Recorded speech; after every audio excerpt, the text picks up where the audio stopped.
ruhi bir nur. Qəlbimə səssizcə gəlib toxunur. Ruhum yeniləyir daxilimi.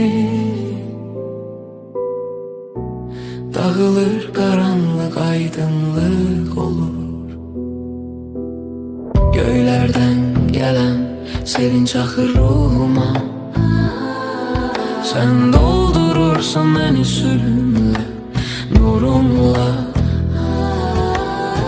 Adınla qalib gəlirəm mən öz qüruruma.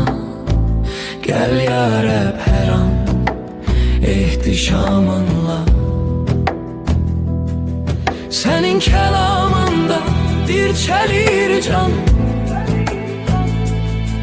Sənin sözündədir mənim dərmanım. Oyadırsan məni şəfqətlə, xeyir dualıdır vaxtım zamanım. Gözüm səmaya baxır, qəlbim alovlanır.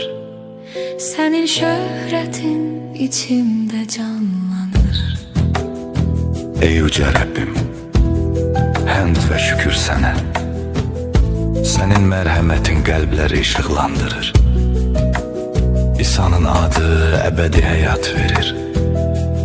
Ümid verir, cəsarət verir. Ölü ruhu dirildir. Sükut içində də eşidirəm səni. Məhəbbətlə tərbiyə edirsən məni. Sənin gücünlə önümdə dağlar əriyir. Hər an hiss edirəm sədaqətini.